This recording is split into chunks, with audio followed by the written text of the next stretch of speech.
વાહન સમાન નંદી આખલા પર ક્રૂર હુમલો।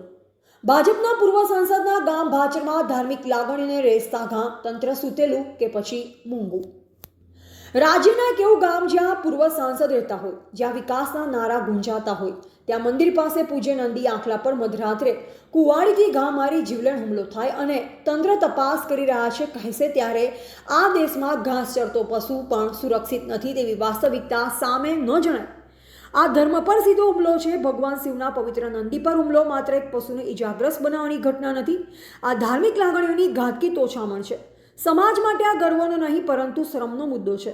ધર્મના સ્થળ આંગણે મંદિરની બાજુમાં રાખવામાં આવેલા પવિત્ર નંદી પર જ હુમલો થાય ત્યારે તંત્રની નિષ્ક્રિયતા સામે ગુસ્સો ઉગરવો યોગ્ય નથી। ભયમાં જીવતું ભાજપનો કિલ્લો કે દુઃખની લાકી। ભાચર ગામ ભાજપના ભૂતપૂર્વ સાંસદ પરબતભાઈ પટેલનું વતન છે, છતાં પણ અહીં પવિત્ર ધર્મ પ્રતીક પશુ પણ સુરક્ષિત ન રહે તો લોકશાહી કાયદો અને રાજકીય દબદબો શું માત્ર પોસ્ટર માટે છે? મિત્રો, GT9 ગુજરાત ન્યૂઝ ચેનલમાં આપનું હાર્દિક સ્વાગત છે। ત્યારે જે થરાદનું જે ભાચર કહેવામાં આવે છે, પરબતભાઈનું ગામ છે ને ત્યાં એક નંદી મહારાજને કુવાડીના ઘા મારીને મોતને ઘાટ ઉતારેલો છે ને અત્યારે ઘણી પીડા છે। તો એના સ્થાનિક લોકો મારી સાથે જોડાણા છે, એમની મુલાકાત લેશું અને આ નંદી મહારાજને કેમ આ બધું આવું કરવામાં આવે છે ને અબોલો બોલ કહેવામાં આવે છે। જે આપનું નામ જણાવશો? મારું નામ ચૌહાણ અગજીભાઈ પવાભાઈ। જે અત્યારે આ આખલાને અત્યારે નંદી મહારાજને શું દશા છે ને આ કોણે મારેલું છે ને આ શું છે? હવે કોણે મારેલું તો ખબર નથી, પણ 2 દિવસથી પીડાયેલો છે બિચારો। અત્યારે મેં જે જલારામ ગૌસેવા છે એની અંદર કોન્ટેક્ટ પણ કર્યો છે અને કોઈ કે કુવાડી કે અથવા કોઈ એવું તીક્ષ્ણ હથિયાર મારેલું લાગે છે। એને અત્યારે કેટલી પીડા વીતતી છે? અત્યારે એને બહુ બધી પીડા છે। જો હાલમાં તો બિચારાને મોઢામાંથી પાણી પડવાનું ચાલુ છે અને હાવ પગ તો એનો બિલકુલ રહ્યો જ નથી, કાપી જ નાખ્યો છે। જી, આ કેનું ગામ કહેવામાં આવે છે? કોનું ગામ?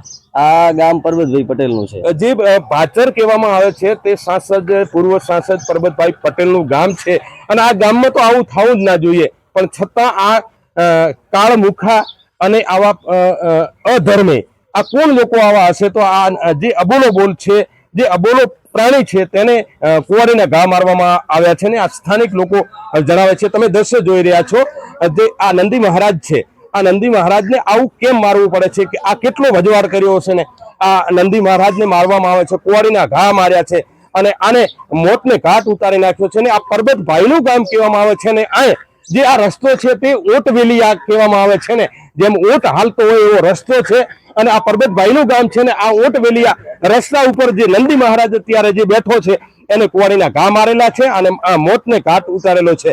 આવું આ પાપીઓને આવું ના કરવું જોઈએ ને તાત્કાલિક આમને સેવા તો કરે છે પણ જે આ મારવા વાળા છે એને તાત્કાલિક એમના પગલા લેવા પડે અને કડકમાં કડક એને સજા થવી જોઈએ।